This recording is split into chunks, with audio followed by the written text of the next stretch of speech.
Ça a débuté comme ça. En rentrant du Vietnam, j'étais un bon soldat. Moi, j'avais jamais rien dit.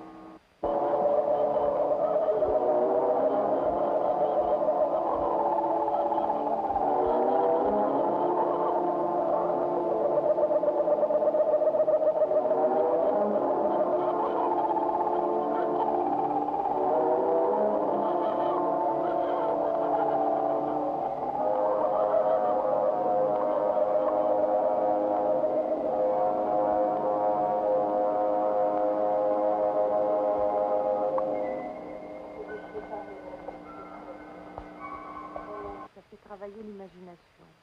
Tout le reste n'est que déception et fatigue. Notre voyage à nous est entièrement imaginaire. Voilà sa force. Il va de la vie à la mort, homme, bête, vit les choses, tout est imaginé. C'est un roman, rien qu'une histoire fictive. Littré le dit qui ne se trompe jamais. Et puis d'abord, tout le monde peut en faire autant. Il suffit de fermer les yeux. C'est de l'autre côté de la vie.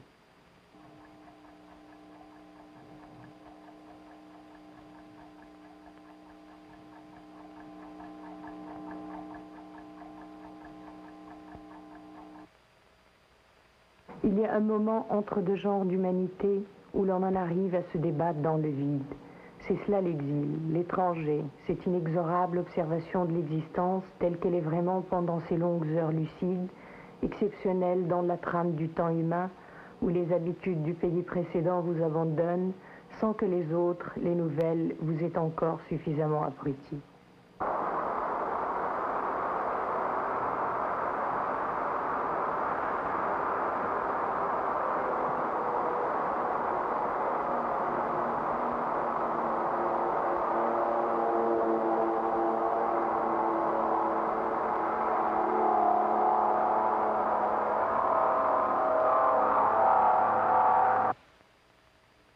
Au Vietnam, j'avais certes connu un genre de solitude assez brutale, mais l'isolement dans cette fourmilière américaine prenait une tournure plus accablante encore.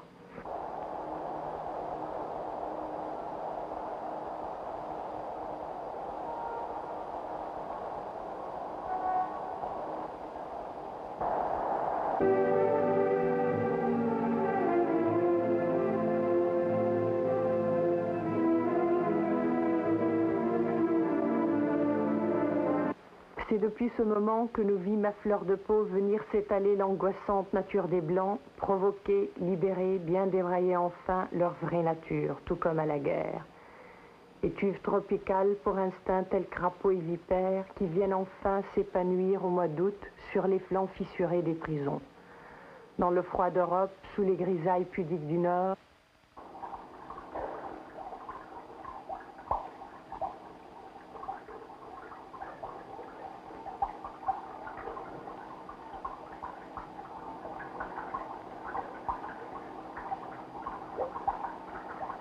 on ne fait hors les carnages que soupçonner la gribouillante cruauté de nos frères, mais leur pourriture envahit la surface dès que les émoustille la fièvre ignoble des tropiques. C'est alors qu'on se déboutonne éperdument et que la saloperie triomphante, c'est l'aveu biologique. Dès que le travail et le froid ne nous astreignent plus, relâchent un moment leur étau, on peut apercevoir des blancs, ce qu'on découvre du guérissage.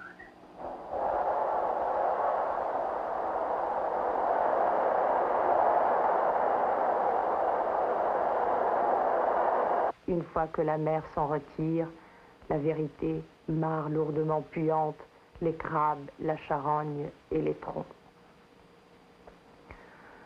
Pendant la jeunesse, les plus arides indifférences, les plus cyniques mufleries, on arrive à leur trouver des excuses de lubie passionnelle, et puis je ne sais quel signe d'un inexpert romantisme. Et plus tard, quand la vie vous a bien montré tout ce qu'elle a peu exigé de cautèle, de cruauté, de malice, pour être seulement entretenu tant bien que mal à 37 degrés, on se rend compte, on est fixé, bien placé, pour comprendre toutes les saloperies que contient un passé. Il suffit en tout et pour tout de se contempler scrupuleusement soi-même et ce qu'on est devenu en fait d'immondice.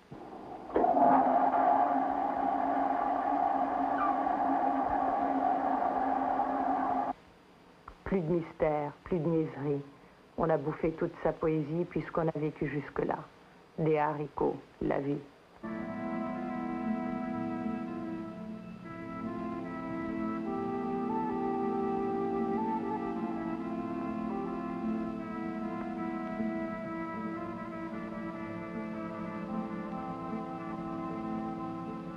La grande défaite en tout, c'est d'oublier, et surtout ce qui vous a fait crever, et de crever sans comprendre jamais jusqu'à quel point les hommes sont vaches.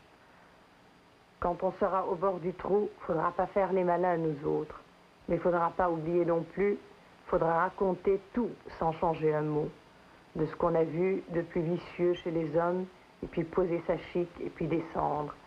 Ça suffit comme boulot pour une vie tout entière.